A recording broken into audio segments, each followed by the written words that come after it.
वाह, लीजिए मैया और खाइए। अरे ना लल्ला, मैं इतना नहीं खा पाऊंगी, मत दे मत दे, हो गया बस।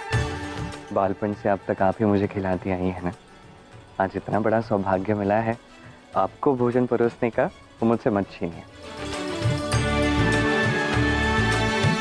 कृष्ण, इतनी स्वादिष्ट खीर बनी है कि पेट भर गया किंतु मन भर ही नहीं रहा। हाँ तो जब तक मन ना भरे तब तक खाओ। और लो, बहुत बनाया है मैंने, जितना चाहो उतना खा लो। मैंने राधा से ये क्या कह दिया कि मैं कृष्ण की बातों में आकर खीर नहीं खाऊंगी? ये सब तो मुझे भूल ही गए। यहाँ तक कि राधा भी खीर के स्वाद में अपनी माँ को भूल गई। कितनी स्वादिष्ट है ना। अरे राधा, तुम भी खाओ, लो। सच में कृष्ण, अत्यंत स्वादिष्ट खीर बनी है कि शब्द ही नहीं है। मुझे तो संशय था कि पता नहीं तुम कैसी खीर बनाओगे, पर इसका स्वाद मन ही नहीं भर रहा है। खा लो खा लो, पुनः मेरी हाथ की बनी खीर खाने का सौभाग्य कब मिलेगा पता नहीं। अब सब खाओ, मैं और खीर लेकर आता हूँ।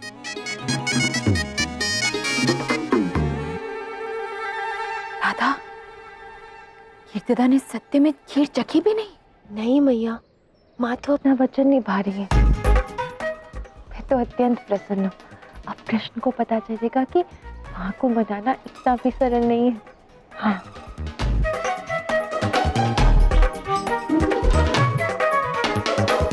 कीर्तिदा, कहाँ जा रही हो?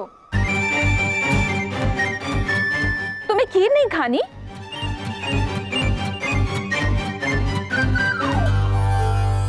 जीजी, वो मुझे अभी अभी स्मरण हुआ कि गैया को चारा नहीं डाला है। अब मैं अभी आती हूँ।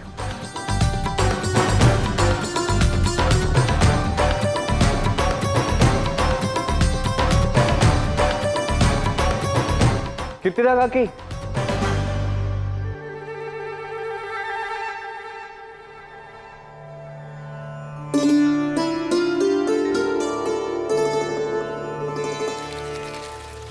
आप इस प्रकार यहाँ क्यों चले आए? आपने खीर भी नहीं खाई, क्या हुआ बताएंगे आप? मैं तुमसे रुष्ट हूँ कृष्ण। रुष्ट? किंतु क्यों? तुमने सबको खिलाया, आग्रह कर कर के खिलाया, परंतु मुझे पूछा तक नहीं। किंतु कीर्तिदा, बस कृष्ण, कुछ मत कहो। मुझे कोई स्पष्टीकरण की आवश्यकता नहीं है। और हाँ, फिर से वही माँ वाली बात कह के मुझे बहलाने का प्रयास मत करना।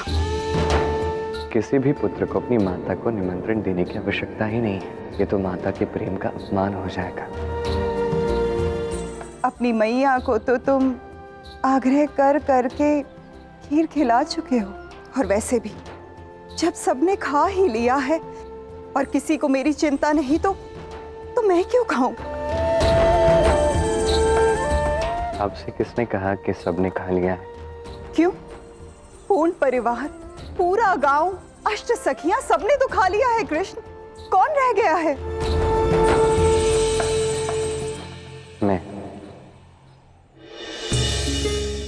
मैंने सोचा कि जैसे मैंने सबसे मनुहार की आग्रह कर करके सबको खिलाया, प्रेम से परोसा, प्रेम से सभी में बांटा, वैसे ही कोई आके प्रेम से मुझे खिलाए। किंतु कोई नहीं है। अब जिसे मैंने मैया कहा है, यदि वही मुझे नहीं खिलाना चाहती तो मैं भी नहीं खाऊंगा। ये मिठास अपनी खीर के लिए बचा के रखना कृष्ण, इसका मुझ पर कोई प्रभाव नहीं होगा। और वैसे भी तुम तो सबके प्रिय हो, तुम्हें परोस के खिलाने वालों की कमी कहाँ है? एक को बुलाओगे तो अनेक आएंगे। यदि आपको ऐसा लगता है तो चल के देख लेते हैं। अब यदि जो आपने कहा वो सत्य है तो आप मुझसे रुष्ट रहिए, मैं कुछ नहीं कहूंगा। किंतु यदि जो मैंने कहा है वो सत्य निकला तो फिर आप रुष्ट नहीं रहेंगे। तब आपको वो करना होगा जो मैं कहूँगा, ठीक है? ठीक है, चलो चल के देख लेते हैं। पीछे के द्वार से चलते हैं, वहाँ बहुत सारे लोग होंगे। आइए। अद्भुत, बहुत ही अद्भुत और स्वादिष्ट भोग बना था नंद जी। हम सब तृप्त हो गए। हम सब की ओर से कृष्ण को बहुत धन्यवाद कहिएगा। अब आज्ञा चाहते। प्रणाम।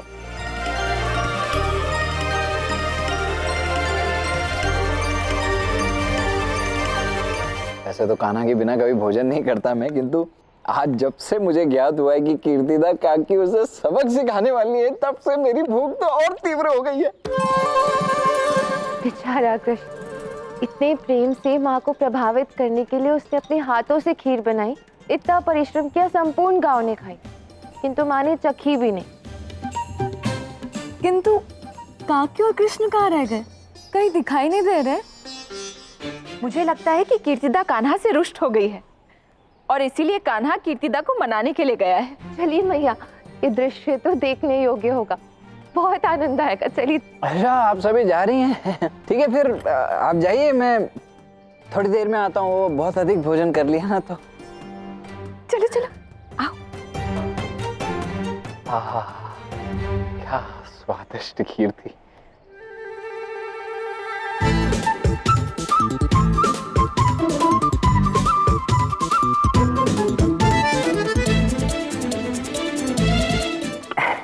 थोड़ी सी ही तो खीर है, खा लेता हूँ, अन्यथा व्यर्थ में मन ललचाता रहेगा।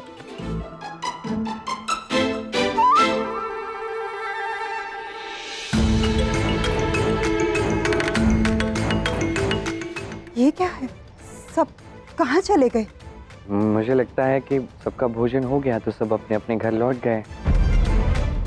देखा, आप तो कह रही थी कि तुम एक को बुलाओगे, अनेक आ जाएंगे, समस्त वृंदावन दौड़ा चला आएगा तुम्हें अपने हाथों से भोजन खिलाने के लिए। यहाँ तो कोई भी नहीं है, बस दाऊ है। जबकि मैंने स्वयं अपने हाथों से प्रेम से सबके लिए खीर बनाई, सबको अपने हाथों से परोसा, और फिर भी कहा था मैंने आपसे। नहीं नहीं, ऐसा नहीं हो सकता। अब चलो बलराम से पूछ लेते हैं। हाँ हाँ, पूछते। आज सत्य सबके सामने आना ही चाहिए। दाऊ, अब आप मेरे प्रश्न का उत्तर दीजिए। सभी वृंदावन वासियों ने आप ही की भांति खीर खाई ना? हाँ, खाए और सब चले भी गए। तत्पश्चात ये सभी खाकर चले गए। मैं तो कहता हूँ दाऊ, आपने स्वयं अपने नेत्रों से उन्हें जाते हुए देखा ना? हाँ, देखा, मैंने कहा था ना, मुझे अपने हाथों से खिलाने वाला कोई नहीं है। अरे ऐसे कैसे कोई नहीं है? मैं हूं ना, मैं खिलाऊंगा कान्हा। ऐसे कैसे हो सकता है कि मेरे होते? नहीं, बैठिए ना आप तो भोजन कर रहे हैं ना, अब भोजन करेंगे। बीच में व्यवधान डालना मुझे थोड़ी ना अच्छा लगेगा। वैसे भी मैंने ये सोचा था कि आप कदाचित अपने अनुज के लिए रुकेंगे, थोड़ी प्रतीक्षा करेंगे कि मैं कृष्ण के साथ खा लूंगा, थोड़ी देर के लिए प्रतीक्षा कर लूंगा। किंतु ये भी ठीक है, अब क्या कह सकता हूँ मैं, खा लीजिए। ऐसी बात नहीं है कान्हा, वो क्या बस हुआ? करो बलराम, तुम्हारे तो स्वयं के हाथ झूठे हैं। तुम क्या खिलाओगे कान्हा को?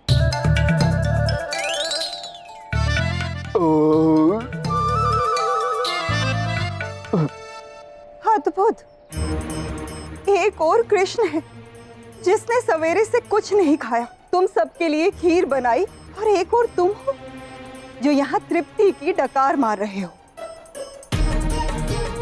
देख लिया मैंने तुम सबका प्यार। किसी ने कान्हा के बारे में सोचा तक नहीं।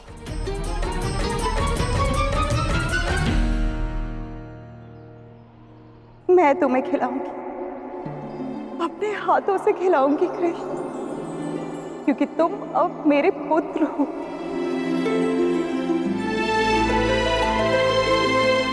तुम चलो कृष्ण, मेरे साथ चलो।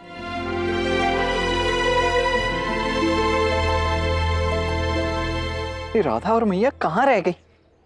अब वही काकी को समझा सकती हैं कि ये सब कान्हा का नाटक है, नाटक।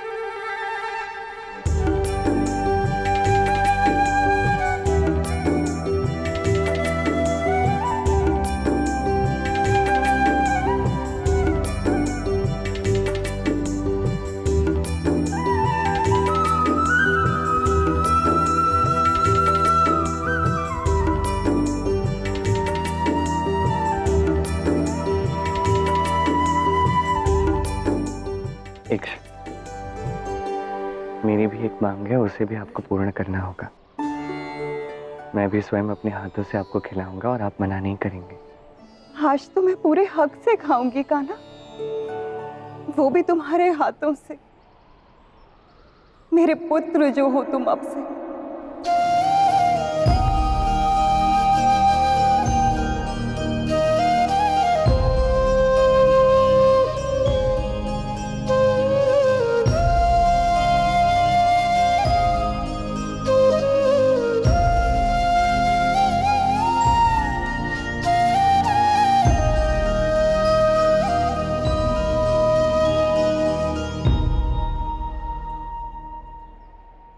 लो, फंस गई कीर्तिदा काकी भी।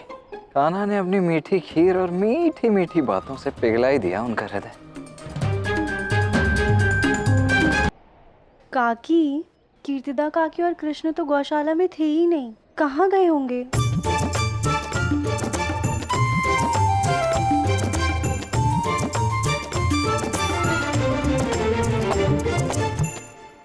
अरे, ये दोनों तो यहीं पर हैं।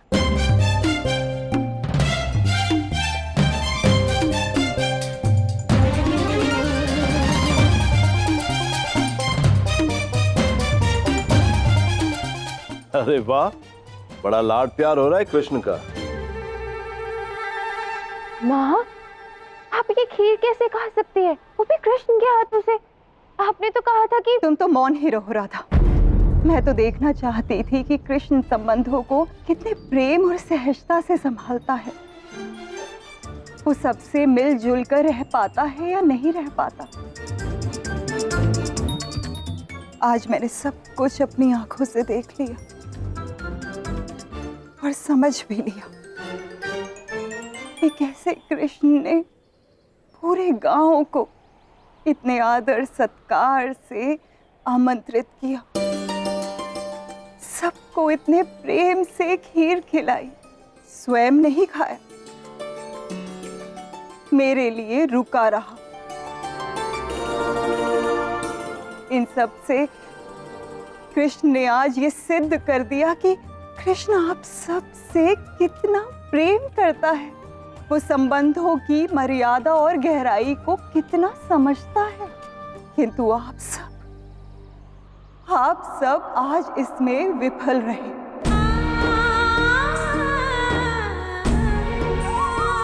और राधा, तुमसे मुझे ऐसी अपेक्षा नहीं थी। कृष्ण का हाथ बटाना तो दूर की बात, तुमने ये भी सोचा कि वही कृष्ण जो सबको इतने प्रेम से खीर खिला रहा है, क्या उसने स्वयं खीर खाई? नहीं ना। और तुम सब दिन भर कृष्ण के आगे पीछे घूमती हो और आज अपने कृष्ण को भूल गई? या राधा की बातों में आकर आज कृष्ण के भोजन का ध्यान नहीं रहा तुम्हें? और जीजी, आप भी इन बच्चों के खेल में रम गई और अपने लल्ला की भावनाओं का नहीं सोचा। तुमने सही कहा कीर्तिदा, हम सबसे भूल तो हुई है। नहीं जीजी, सबसे बड़ी भूल तो मुझसे हुई है, जो मैं आपके कान्हा को समझ नहीं पाई, कृष्ण और उसके प्रेम को परखने चली थी।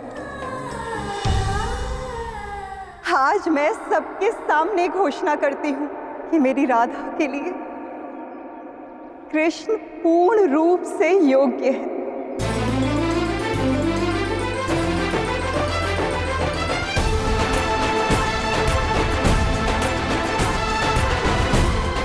आज मुझे पूर्ण रूप से विश्वास हो गया है कि मेरी राधा कृष्ण का साथ पाकर प्रेम के विषय में बहुत कुछ सीख पाएगी।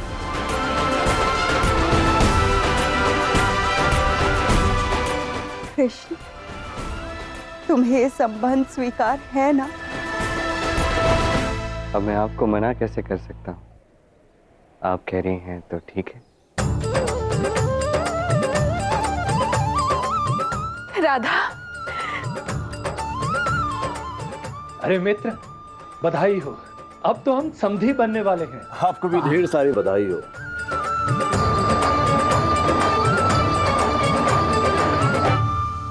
किंतु आज तो राधा ने मेरा मन दुखाया है। आज के बाद मैं राधा को ऐसा करने ही नहीं दूंगी।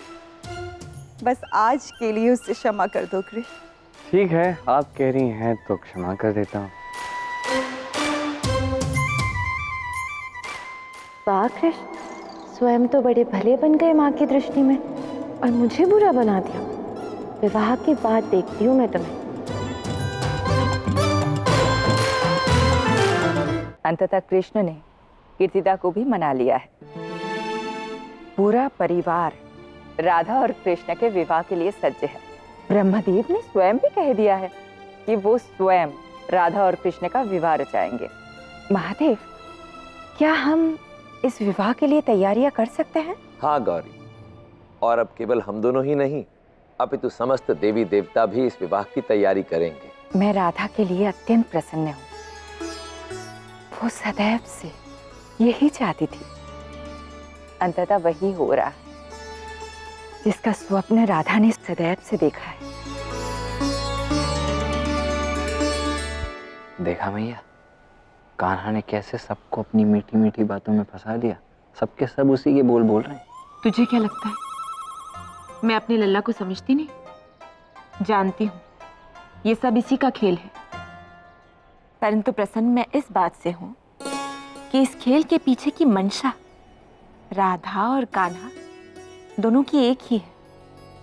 दोनों एक दूसरे के साथ रहना चाहते हैं, अपना पूरा जीवन एक दूसरे के साथ व्यतीत करना चाहते हैं। मेरे लिए बस यही बहुत है।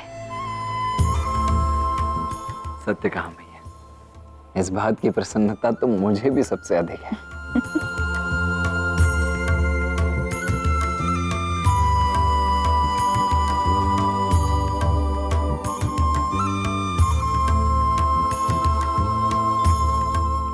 इस दिन के लिए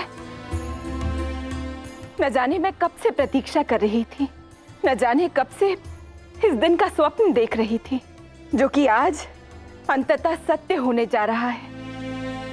इसीलिए मैं आप सभी के समक्ष एक घोषणा करना चाहती हूँ। आज सभी देवी देवताओं को साक्षी मानकर मैं कृष्ण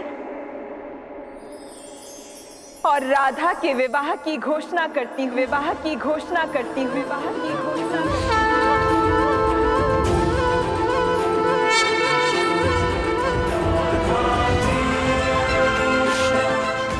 राधा कृष्ण का ये विवाह संसार का सबसे भव्य, सबसे विशेष विवाह होगा।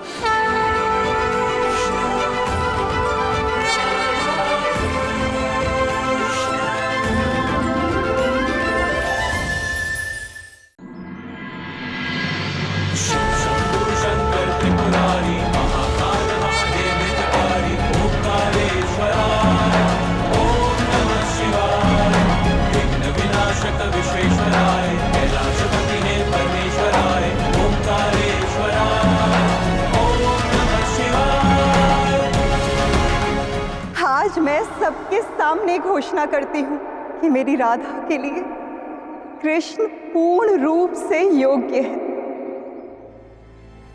इस बार तुम्हारा विवाह मुझसे ही होगा, तुम भी देखते जाओ। आज सभी देवी देवताओं को साक्षी मानकर मैं कृष्ण और राधा के विवाह की घोषणा करती हूँ। महादेव, देवी पार्वती, आज ऐसा प्रतीत हो रहा है जैसे मेरे सारे स्वप्न, मेरे सारे प्रयास सफल होने को है। जिस दिन की मुझे वर्षों से प्रतीक्षा थी, आज वो मेरे समक्ष है। मेरे और कृष्ण के विवाह का मुहूर्त निकलने वाला है। महाराज की जय हो। एक शुभ समाचार है। कृष्ण का अंत करने के लिए जिस अवसर की प्रतीक्षा कर रहे थे, वो अवसर हमें मिल गया है महाराज। कौन सा अवसर? बताओ। वो कृष्ण अपने विवाह की तैयारी कर रहा है। कृष्ण विवाह कर रहा है?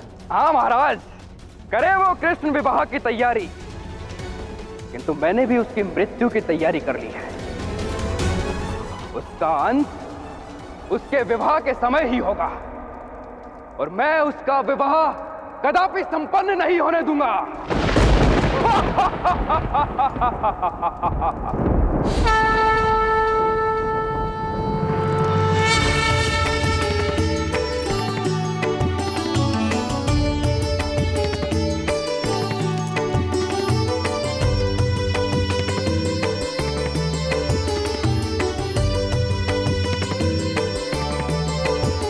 आइए ऋषिवर, विराजिए।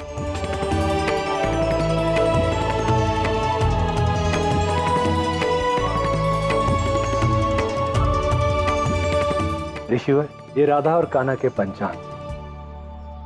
ऋषिवर, अब तो बस आप शीघ्रातिशीघ्र इन दोनों के विवाह के लिए एक शुभ मुहूर्त निकाल दीजिए। मेरे और कृष्ण के विवाह का मुहूर्त निकलने में क्षण भर का विलंब है। बस जैसे ये हो जाए, मैं और कृष्ण स्वयं आपके पास आएंगे हमारे विवाह का निमंत्रण लेकर। राधा ने कितने वर्षों से इस क्षण की प्रतीक्षा की है महादेव। कृष्ण के हर सुख दुख में राधा ने उनका साथ दिया, किंतु दोनों जीवन साथी के रूप में एक नहीं हो पाए। किंतु अब मैं अत्यधिक प्रसन्न हूं, क्योंकि इस बार कदाचित राधा और कृष्ण दोनों प्रेम के विवाह बंधन में बंध जाएंगे। मुझसे तो उस क्षण की प्रतीक्षा ही नहीं हो रही है। हाँ गौरी, प्रतीक्षा तो मुझसे भी नहीं हो रही। कदाचित इसीलिए मेरे हृदय में ये इच्छा जागृत हुई है कि मैं विवाह से पूर्व एक बार आराध्य से भेंट कराऊं। महादेव, अचानक आपका हृदय आपके आराध्य से मिलने के लिए क्यों कह रहा है? कहीं आप और आपके आराध्य मिलकर कोई लीला तो नहीं करने वाले हैं? ये भला क्या बात हुई गौरी? मैंने तो केवल यही इच्छा व्यक्त की है कि मैं अपने आराध्य के विवाह से पूर्व एक बार उनसे भेंट करना चाहता हूं। इसमें लीला कैसी?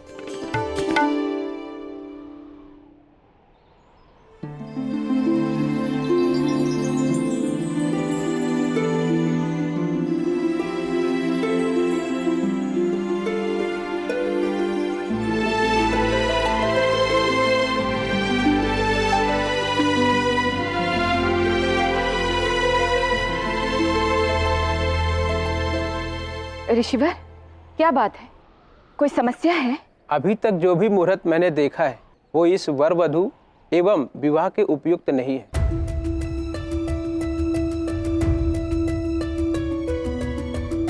ऐसे कैसे हो सकता है? कोई मुहूर्त क्यों नहीं मिल रहा? दाऊ, ये ऋषिवर तो नहीं जानते, परंतु हमें तो ज्ञात है ना कि राधा और कृष्ण ही लक्ष्मी नारायण हैं। हाँ दाऊ, संसार की हर जोड़ी को लक्ष्मी नारायण का रूप कहा जाता है, और इनके ही विवाह का कोई मुहूर्त नहीं मिल पा रहा है। उचित कहा तुम दोनों ने।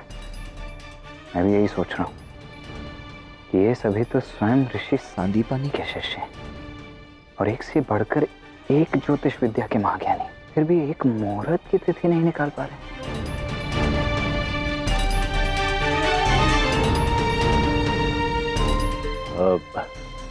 कोई तो शुभ मुहूर्त होगा ऋषिवर। जजमान, जो भी शुभ मुहूर्त होगा हम अवश्य बताएंगे।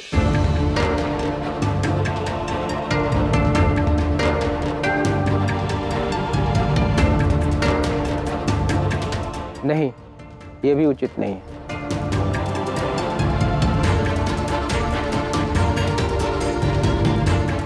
ये कान्हा भी ना सवेरे से ना जाने कहाँ लुप्त है। कोई ना कोई कारण तो अवश्य है इस मुहूर्त के ना मिलने का। प्रतीत हो रहा है कि अभी मुहूर्त मिलने में तनिक समय और लगेगा। तब तक तुम सब कल की विष्णु पूजा के लिए सामग्री ले आओ। अवश्य काकी।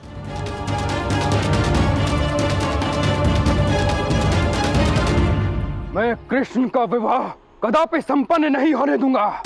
मैं उसे विवाह के बंधन में बंधने से पहले ही मुक्त कर दूंगा। मैं उस कृष्ण को जीवित ही निगल जाऊंगा। कृष्ण का वध करने से पहले मुझे ये पता लगाना होगा कि उसका विवाह कब और किसके साथ हो रहा है।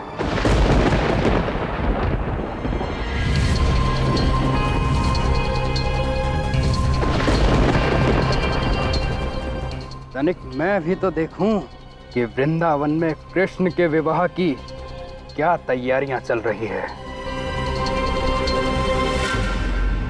राधा और कृष्ण के विवाह के लिए ले जा रही हो ना? हाँ काका, उसी के लिए ले जा रहे हैं। काका, आज तो संपूर्ण वृंदावन आएगा आपके पास पूजा की सामग्री लेने। कल सुबह विष्णु पूजन के लिए जो जाना है। क्या कहा? कृष्ण का विवाह हो रहा है? कब? अभी तक मुहूर्त तो नहीं निकला है, परंतु शीघ्र ही निकल जाएगा। यदि मुहूर्त नहीं निकला है तो ये सब तैयारियां किस लिए? प्रतीत होता है आप वृंदावन में नए हैं, इसीलिए आपको वृंदावन की प्रथा का बोध ही नहीं है। हमारे यहाँ विवाह से पूर्व विष्णु पूजन की विधि संपन्न की जाती है, जिसमें विवाह बंधन में बंध रहे जोड़े के साथ साथ सभी वृंदावन वासी गाँव के विष्णु मंदिर में जाकर प्रभु का आशीर्वाद लेते हैं। अच्छा, ये तो बड़ी ही अच्छी बात है। वैसे विष्णु मंदिर है कहाँ? गांव की सीमा से दूर पर्वतों के मध्य से जो मार्ग जाता है, उसी मार्ग के अंत में स्थित है ये मंदिर। क्षमा कीजिएगा, परंतु अब हमें जाना होगा, अन्यथा विवाह की शुभ घोषणा सुनने से हम सभी वंचित रह जाएंगे।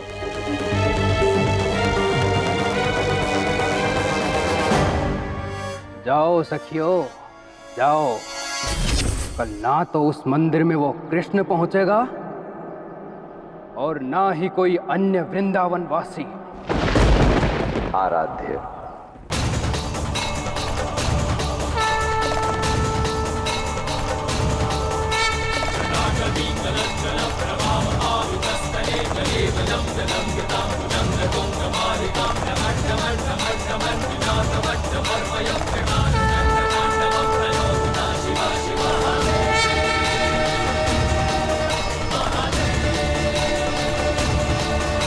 प्रणाम आराध्य।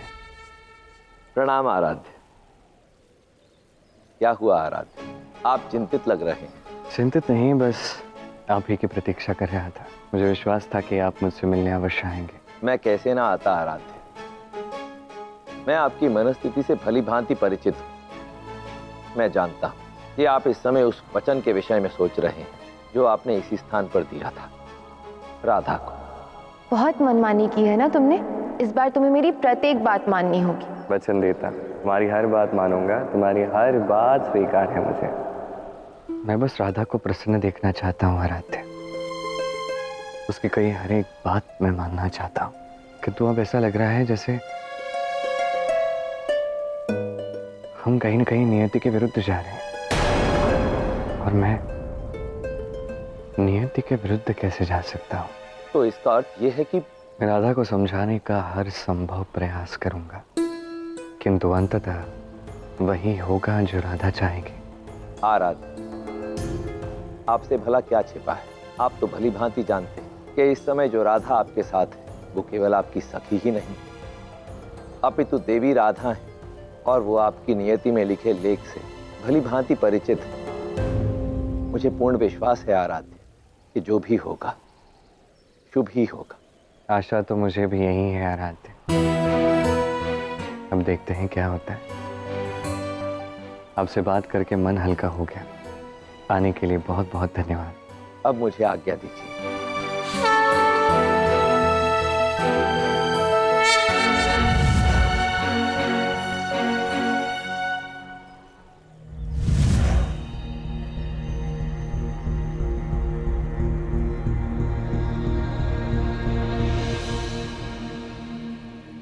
दाऊ,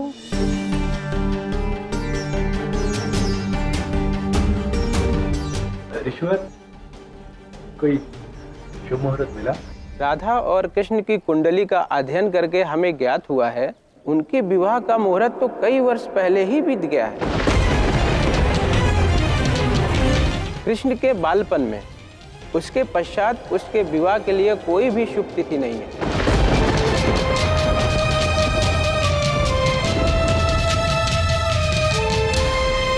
ये आप क्या कह रहे हैं ऋषिवर? मेरे कान्हा के विवाह की तिथि उसके बालपन के समय में ही थी, परंतु कान्हा का विवाह बालपन में कैसे हो सकता था? ये हम नहीं, अपितु इनकी नियति कह रही है। ऋषिवर, कोई तो मुहूर्त होगा ना? देखिए आप। ऋषिवर, राधा और कृष्ण एक दूसरे से बहुत प्रेम करते हैं।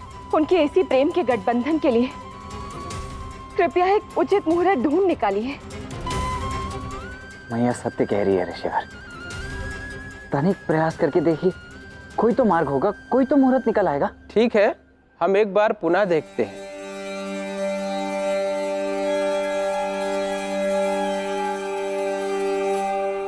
एक मुहूर्त है।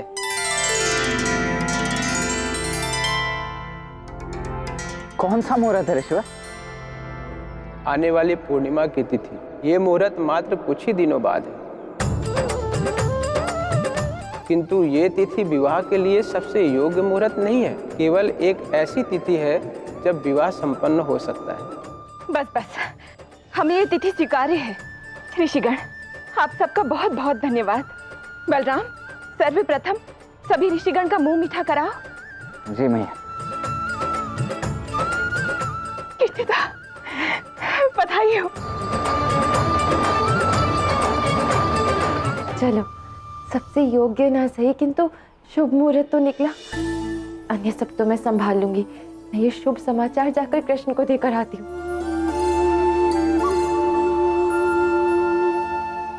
लीजिए ऋषिवर, मुंह मीठा कीजिए। राधा और कान्हा के विवाह के लिए कोई शुभ मुहूर्त नहीं निकला, और इतनी कठिनाइयों से जो एक मुहूर्त मिला वो भी पूर्णतः योग्य नहीं है। ये सब हो क्या रहा है?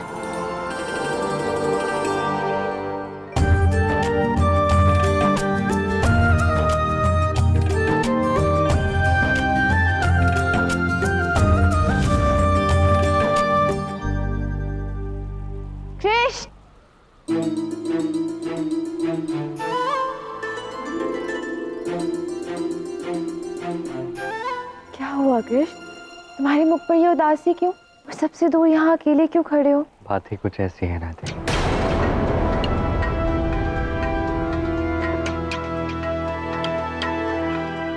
मैं जानता हूं कि मैंने तुम्हें वचन दिया है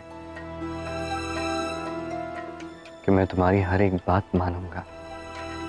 मुझे इस बात का भी बोध है कि तुम्हारे हृदय ने हमारे विवाह के लिए अनगिनत स्वप्न बुन लिए हैं, परंतु क्या कृष्ण? तुम ही बता रहा था, तुम्हें नहीं लगता कि हम नियति के विरुद्ध जा रहे हैं? यही कारण है कि हमें हमारे विवाह के लिए एक शुभ मुहूर्त तक नहीं मिल रहा है, कोई शुभ तिथि नहीं मिल रही है। नियति से प्रीति नहीं बनती है कृष्ण। यदि हमारा विछोड़ नियति क्यों ना हो, मैं इस बार नियति से भी लड़ जाऊंगी। हार नहीं मानूंगी मैं। यदि कोई शुभ मुहूर्त नहीं भी निकला तो भी हमारा विवाह होकर ही रहेगा।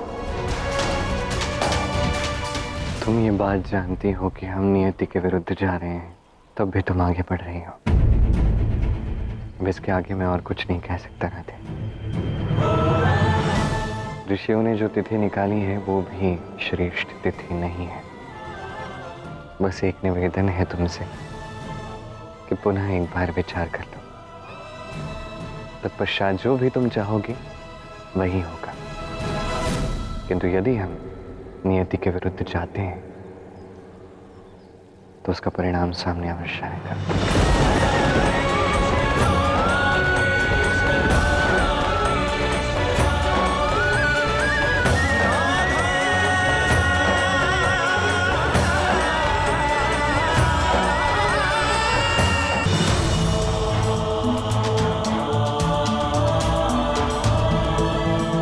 मित्र, इतने कम समय में कितने सुंदर निमंत्रण पत्र बनकर आए हैं।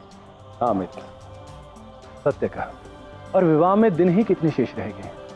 हमें सभी कार्य अति शीघ्र संपन्न करने होंगे। अवश्य। अब देखो ना, इस आयु में भी बच्चे हमें कितना दौड़ा रहे हैं। अब देखो बलराम को दौड़ाते हैं। क्या हुआ बाबा, आपने मुझे बुलाया? हाँ बलराम, ये देखो दोनों परिवारों की ओर से विवाह के निमंत्रण पत्र है और इनको बांटने का कार्य तुम्हारा है। आप निश्चिंत रहिए बाबा, मैं ये निमंत्रण पत्र सभी में उचित प्रकार से बंटवा दूंगा।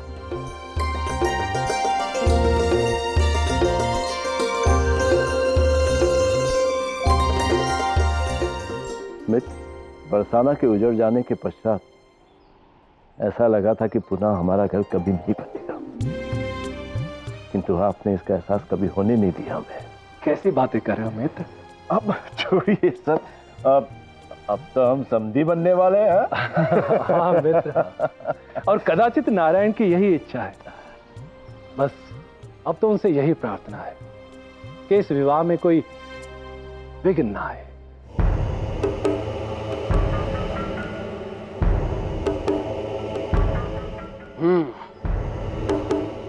तो ये है वो विष्णु मंदिर।